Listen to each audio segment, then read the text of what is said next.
What is up, everybody? Welcome back to motionograph. In today's video I am going to be showing you Summit 33 called Track.Comp.Win. Now this is going to actually be an ongoing series on this channel called TCW, showing you how to put 3D objects into the environment with realistic reflections and all of that. So check this out and then we'll jump into today's video, which actually will be very short and you'll learn a lot.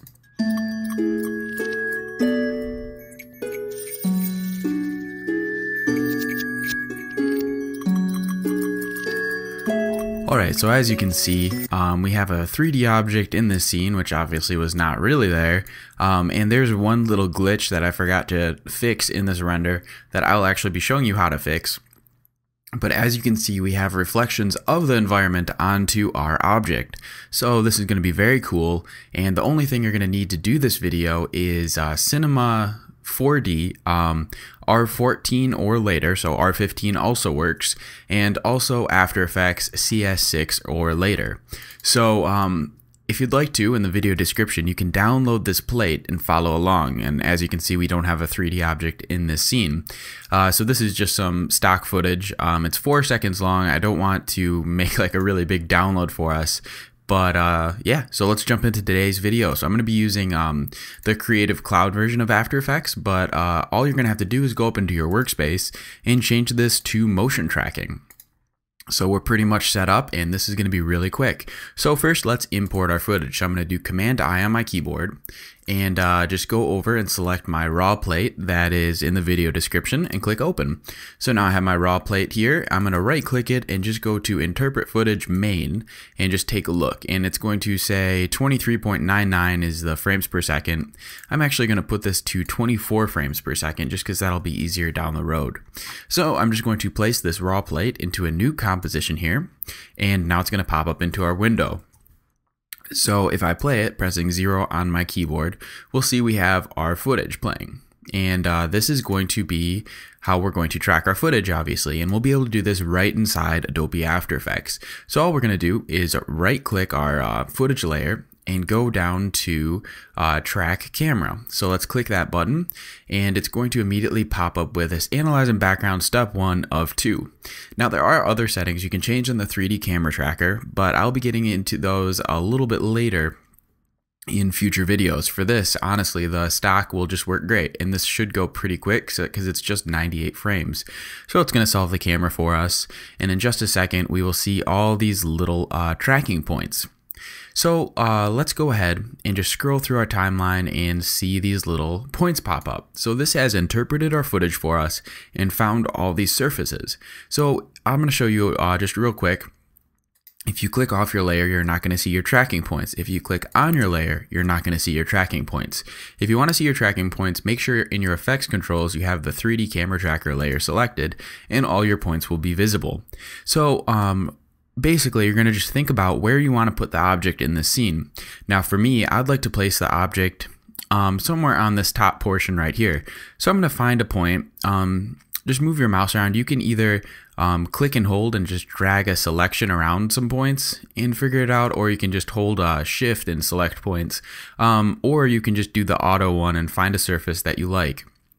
So as you move this around, you'll be able to see the target is changing perspectives based on it, like will triangulate the position, and just find a point that you like. So I'm thinking I'm going to put the object about here, and that surface seems to be pretty good, seems to line up pretty well with the scene. So what I'm going to do is right click and go to Set Ground Plane and Origin.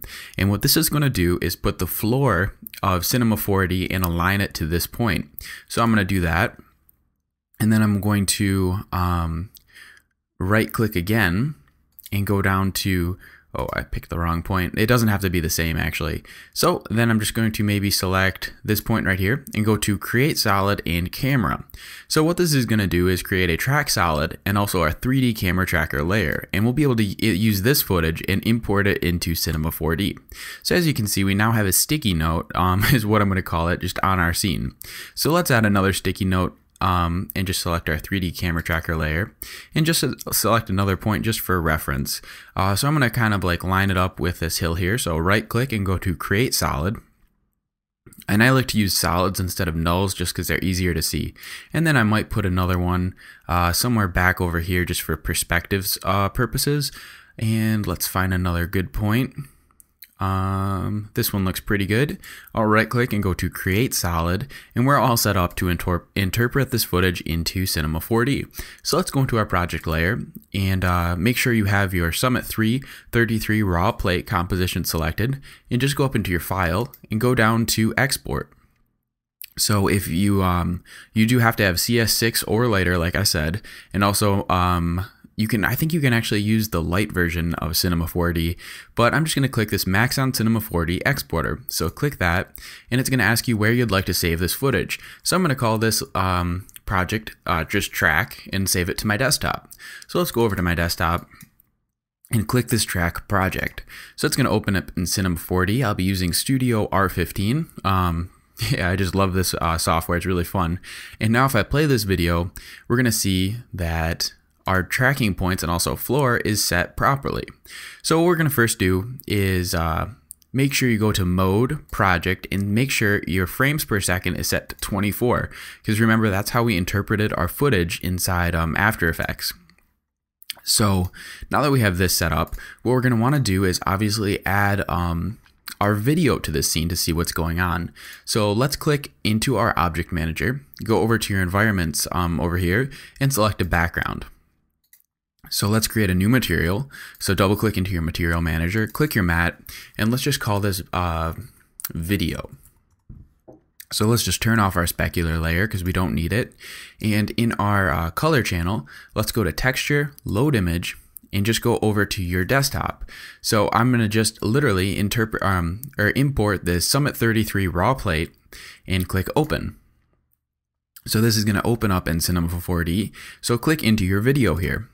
Next, go to your animation tab and set this to simple, exact. I'm actually going to go to exact frame as the setting and click calculate. So as you can see, it says movie frame rate is interpreting it at 23 frames per second.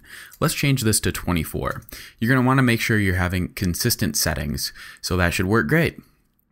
So let's close our material editor and just drag our video material onto our background. So immediately our scene is going to be in our project. Now if I play this video, our camera's still moving, but our scene is not. So let's change the setting. Double click onto your material you would put onto your background and go over to your editor tab. On your editor tab, click animate preview. And what this is going to do is play the video to the corresponding frame as we go through this project. So now when I click play, we'll see our sticky notes are now stuck onto the video. Fantastic. All right, so let's put an object in the scene and just get this done with real quick. So what I'm going to do is go up into my primitives and select a sphere. And as you can see, it's going to align itself right to the origin of our project like we set it to. So I'm just going to lift this up a little bit and press T on my keyboard to bring up my scale and scale this object up. Next, I'm going to click my sphere, go into my attribute manager and turn my segments up to like 150. Actually, it probably doesn't need to be this high. Let's just set it to like 50. Next, go to your type and just do a hemisphere. And that's just a basic shape just to show the reflections of the scene. So if I do Command R on my keyboard to do a quick preview, this looks really horrible. It looks totally crappy 3D, something off the Sci-Fi Channel if you guys are familiar. So let's make this a little bit better. Let's create a new material. Click into that and let's call this alien text for texture. So on your color channel, let's just add a simple noise. Click into your noise, go into your color one, and let's set this to a kind of dark gray.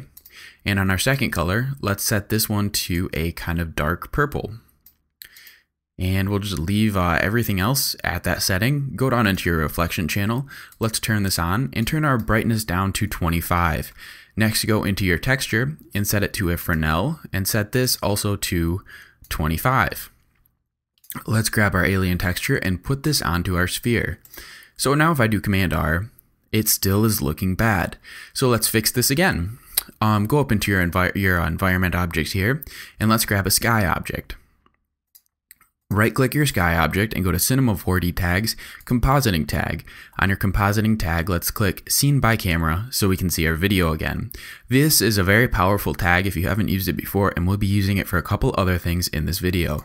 So now let me do Command R, and it's still not looking that good. So what we're going to do is duplicate our video channel here, drag it over here and click into there, and we're going to call this sky texture. So we'd like to use this sky texture as the video as the light for our scene, so it looks like it's in the scene. So simply just drag your texture here, click and hold, and just drag this over to your luminance channel and drop it onto your texture. And turn on your luminance channel and turn off your color channel. So now what we're going to do is drag our sky texture onto our sky and do Command R. So now if we let the video play a little bit more, I'll actually probably scale up my sphere so it's bigger. If we let the video play more and scale forward, you can see we now have on the reflection the scene. Now, something to think about is, as you can see, the little tree here is the little tree here, and that's not cool. We don't want that to happen. So what we're going to do, I'll show you a quick example and then I'll show you why. So in your background, if you go down to your length and set it to -100, it's going to disappear, but I'll just move it over so we can see. I've now flipped the channel, so now the little tree's over here. So that's what we're going to be doing on the sky object. It's just going to be hard to see. So I'll do Command Z twice to just delete those changes so we have our background back here. Click into my sky channel on my material manager and go to length U and set this to -100. And now when I do Command R, it's going to look like it's actually reflecting. So the tree here is actually over here now. So that looks great. All right, so let's do a little bit more.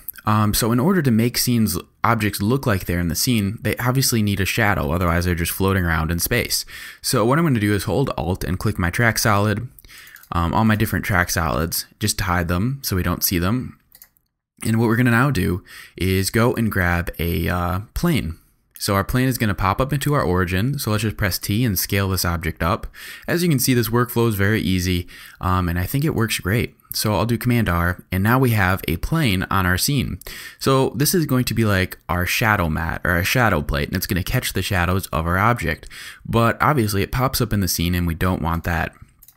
So let's drag our video footage onto our plane here.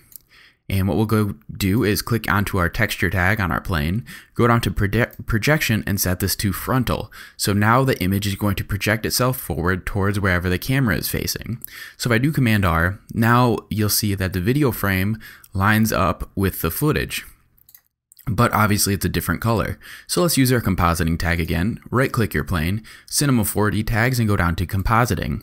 I'm going to set it to compositing background. So that means it's just going to act like a background object and not be affected by the light. So let's click that and do Command R, and now it's invisible. But we don't have a shadow. So let's add a light to our scene. Click on the light object, and what we're going to do is just drag this up above our sphere. Click into your light settings, go down to type, area, shadow, area, and let's just scale this up a little bit. Next, go into your light settings, your details, and let's go down a little bit and change our samples to 50 just to smooth out our shadows. And we'll change our fall off to inverse square physically accurate. So I'll just move this up until it's a little bit above the floor, do Command R on my keyboard, and now we're going to have this massive shadow that does not look very good, but it looks kind of realistic. So let's actually go into our light settings and change this to inverse square clamped, and just so we don't have such a glow on top of our object. Let's go to visibility and change a couple more settings. Our sample distance we're actually going to turn down maybe to 50, and our outer distance will also turn down quite a bit. Let's see, we have some more stuff to change. Go into your shadow settings and let's change our accuracy to 1, our minimum samples to 3, maximum samples to 350, and this is just going to smooth out some shadows. It's going to be hard to tell right now, but we'll still change some stuff. So I'm actually going to scale my light down, Command R, and next let's go and just turn our density down a little bit on our shadow because it's a little harsh. So we want to kind of still see the background. So that looks alright, but it doesn't seem to fit in the scene. So let's click out of our 3D camera tracker layer just by clicking this little square right here. And what we're now going to do is be able to move around our scene and see what's actually going on. So obviously the light is going to be coming when we're in our camera. Our light is going to be coming from like this side over here. So let's just align the light to where it would be in the environment. So I'm just going to move this, scale it down a little bit and move it over here. So it's kind of coming into the scene from an angle. Maybe lift it up. Let's see if this looks better. So do Command R, and now it looks like it's kind of projecting the same way as the rest of our objects, but it is a little bit big, so maybe we should make our sphere smaller for this example. So I'll scale down my sphere a little bit, click my sphere, and also my plane, and my light, so I guess I'll select all three of these, and let's just position this a little bit different in the environment, so it's not going over this tree trunk here. Maybe move it again. And let's see how that is going. So that looks a little bit better. It's not perfect, but we'll fix it in just a second. So let me move this one more time. Something like right there. And that is almost perfect. I'm going to click out of my camera tracker and move my light just a little bit different. It wasn't quite catching where I wanted it to. So this is going to be what looks good to you, of course, but this is what I'll be doing for this example. So now I'll do Command R, and that looks pretty good to me. It's pretty lined up with the scene, and we'll be changing some more options down the road. So now that we have this, this sphere made, we need to make this a little bit more interesting. So it's in the scene. What we're going to want to do is add a cloner object to this, and I'll show you why in a second. Let's go to MoGraph, and holding Shift, select cloner, or actually, sorry, go to MoGraph, so with your sphere selected, hold Alt and click cloner. That'll make the sphere a child of our cloner. So let's turn our differences to 0 here, so it's just going to clone on top of itself, and let's turn our count up to 10.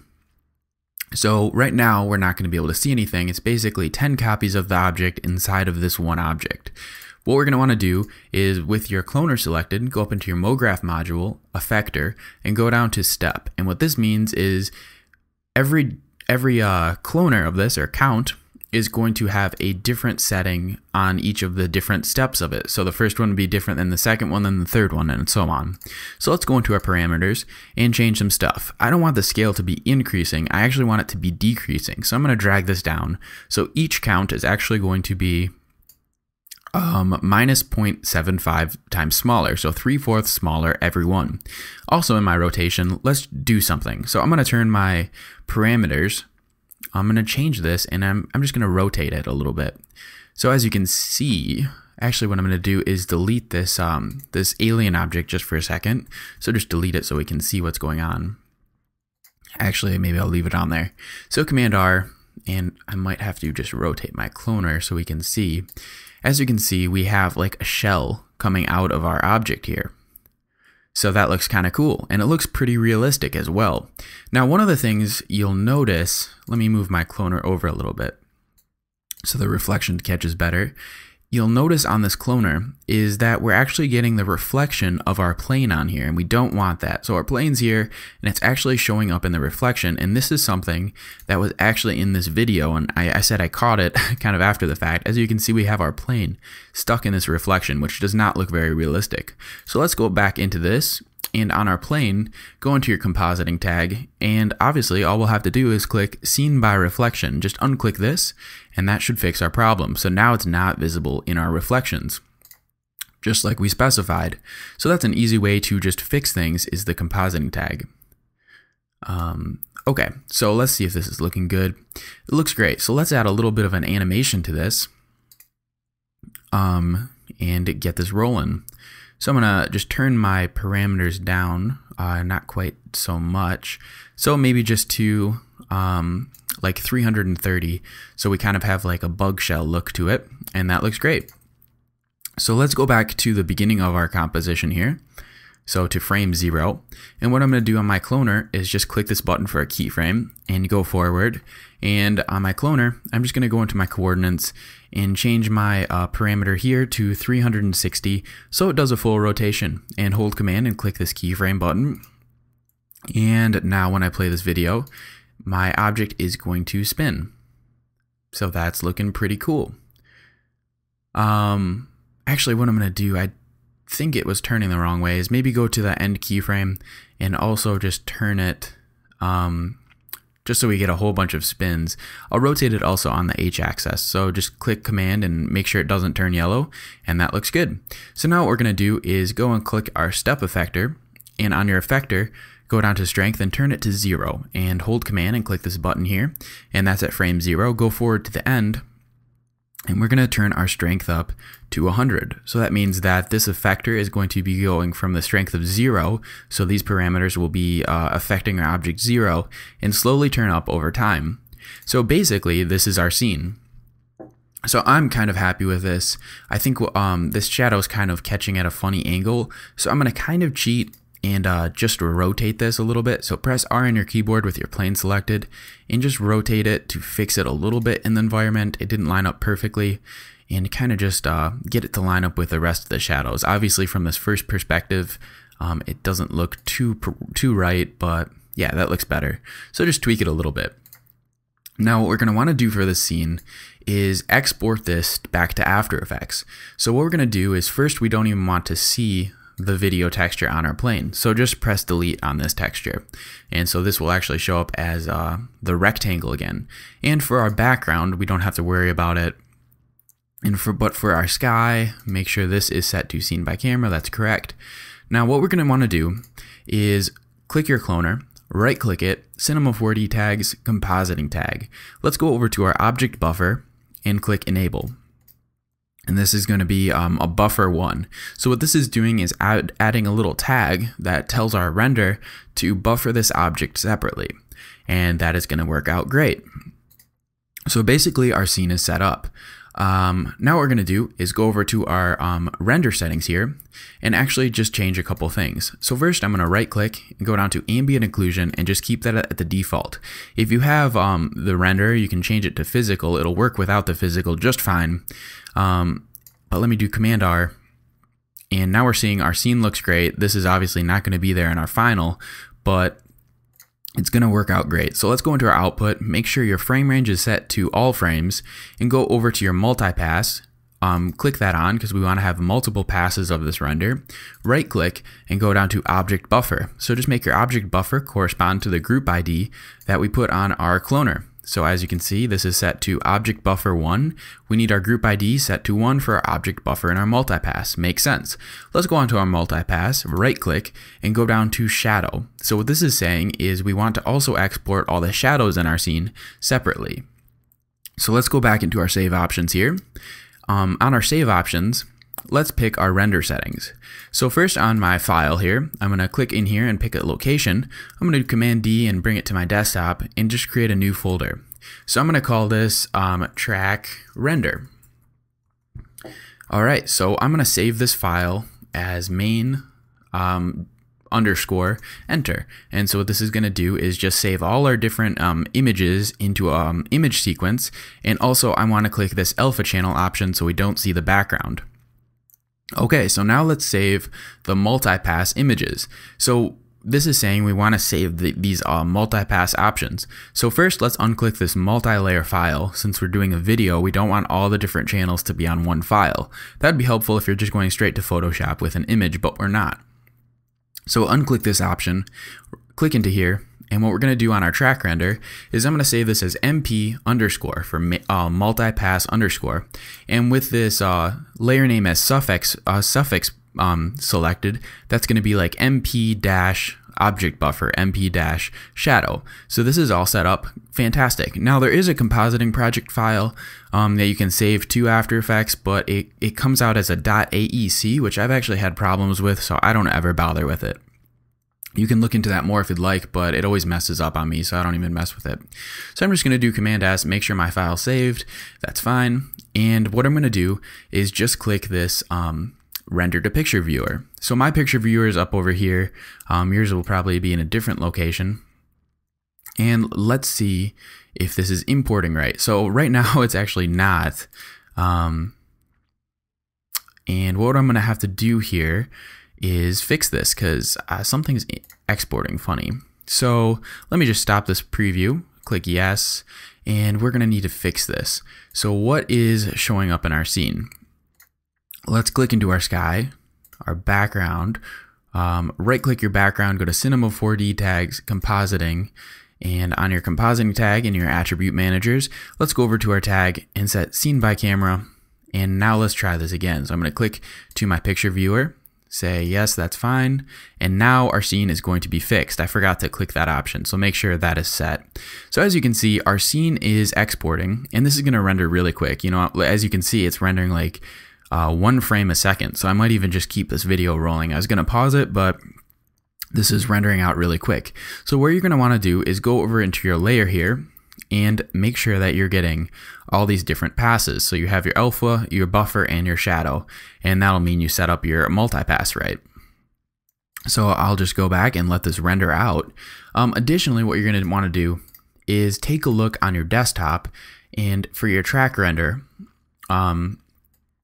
just take a look at this folder here, and make sure that you have all these different, and this is my folder here, it's saving us all these different files. So as you can see, we have MP shadow, MP object, and the main pass. So I'm just going to close this, and we'll just let this render out for another second. As you can see, this is rendering super quick, and this is the benefit of compositing 3D objects. It really takes no time at all, and you can get some really great effects. You know, like this is, I think this always looks better than like the Sci-Fi Channel, and I've got a lot of other cool stuff coming with this. Like you can add dynamics to your scene, you can add other objects. I just wanted to show you this Track.Comp.Win series as like an introduction course to making things that look really nice. So I hope you guys like it. If you have liked this video so far, have learned something, leave me a like or drop me a comment. I love hearing from you, and I'll keep the videos coming. And yeah, it's just gonna be another minute. Sorry to make you guys wait for this render, but yeah, it's like a minute, so it's not even really worth pausing. We're just about there. I only have 96 frames to render. So yeah, I do have some rigging videos coming soon. I always get sidetracked, and I'm trying to find a way to like mix everything together, you know, like show you the complete motion graphics world. I've been doing some After Effects stuff, some Cinema 4D stuff, some tracking stuff, and I think this is kind of like the first step to integrating it all together and making something awesome. So yeah. Just another second here, or it looks like we're now taking 2 seconds a frame, so this could potentially be another minute. So sorry for making you guys wait, but this is great to make sure that your render is looking the same as mine, or similar. Otherwise, you've messed something up horribly, and there's no going back. But yeah, I think these scenes look great, and especially when you have a very reflective object that kind of catches the background, you know, it just makes it look like it's actually in the scene than this really crappy 3D thing. So additionally, you could take like an HDR photo and just put it as your background, like if you took an HDR of the scene, if you're like a professional, and that would make it look even more realistic. But for our purposes, we just flipped the video, and that'll kind of cheat the effect and save us time, and also the money of going to this random location in the desert and doing all that, because that'd probably cost thousands of dollars, which I don't think any of us want to spend on that kind of thing. Yeah, so this is basically how they did the Transformers movie. Now normally I would use an application called PF Track for my tracking, but since a lot of people don't have that and I'm trying to do these videos for you guys, I thought I'd use the 3D tracker in After Effects for this effect. Okay, so our render is now complete. I'm just going to do Command S to save my Cinema 4D project, click out of there, and let's go back into our After Effects project. So in our After Effects project, we'll have these sticky notes still on our scene way back in the day. Let's delete our 3D camera layer and all of our sticky notes. So I'm just going to press delete. And now what we're going to want to do is do Command I to import footage. Let's go into our track render and just select our main. Now, as you can see, my option is going to pop up automatically to import as footage, and a TIFF sequence is what you want. And that means all the different objects with a corresponding name and just a different number are going to be imported together. So let's say open. And I'm going to import it as straight unmatted. And I'm going to click, just click OK.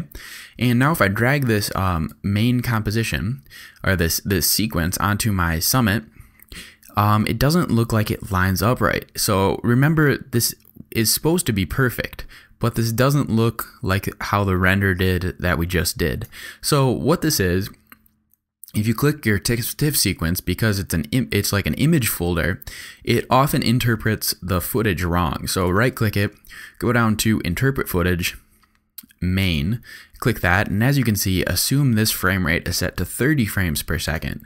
We had ours set to 24, so just change that to 24, click OK, and immediately our composition gets longer, and it now lines up to our scene. So that's nice. Now obviously we don't want to see this horrible rectangle in our scene. So let's do Command I and import our next thing, which is going to be our MP multipass object. So make sure it's set to Photoshop sequence in our case, say open. Now what we're going to do is grab our object 1 buffer above our main object here, go to our track matte settings and set it to a Luma matte. So now we once again have had the same problem where a Luma matte, it works for some of the scene, but it doesn't line up in time. So what we're going to do is click our right-click our Object 1 buffer, go down to Interpret Footage, Main. Once again, it's assumed the frame rate of 30. We need to do 24. So I'm going to say OK, and immediately it will fix itself for our scene. And now we have our object floating around. Now, one of the things is we're obviously not getting the shadow because we only set the object buffer to our cloner. So let's import our shadow. Right-click, go to Import, or you just can do Command I forgot that shortcut for a second, and just go down in your folder until you see your shadow. So make sure that's set to Photoshop sequence, footage, open. I'm going to assume it imported this wrong, so I'm going to right click, go to Interpret Footage, Main, and as you can see, it also has thought this is 30 frames per second. I'm going to do 24, click OK, and drag the shadow layer underneath everything else because I want it to be behind our objects. So now it doesn't look right in our scene. So I'm going to go to my mode here and set my mode to multiply, and now it's in our scene. So this still doesn't look right, so I'm going to zoom in a little bit and try to just match the color tones to the rest of our scene.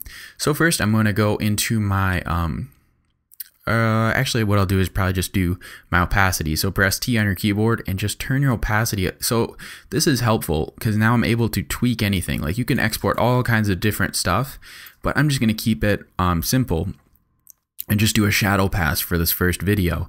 So I'm going to just turn my opacity down to maybe like 73 until we get some of the color tones back, and maybe go up into my effect right here, effect, and go down to what did I want? I wanted a fill. That would be under our here, let me change this real quick, my setting, change it to standard just for a second, and effects and presets, I want a fill, so I'm just going to type in fill and drag, oh, it's under generate, I forgot where it was, and I'm just going to drag my fill color onto my shadow here. Actually, that's not going to work. What did I do before?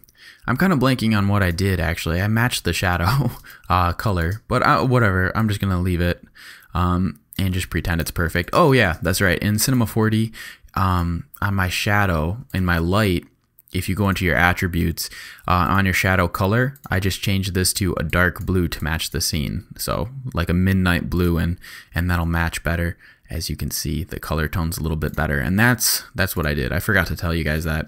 But anyway, in no time at all, we have a very nice composited scene that is our 3D object floating in space. And it looks pretty cool. You know, I made my plane is a little bit the wrong size for this video, but overall this looks pretty cool. And yeah, so that's how you make this video. If you liked it, leave me a like, drop me a comment, and I got more to come. And for this footage, all I did was slow it down just to make it look more epic. And obviously you can do this with anything. And get a very nice effect. So I hope you guys liked today's video. I've got more coming, so yeah, this was Matt from Mount MoGraph. Get your learn on. Peace out, guys.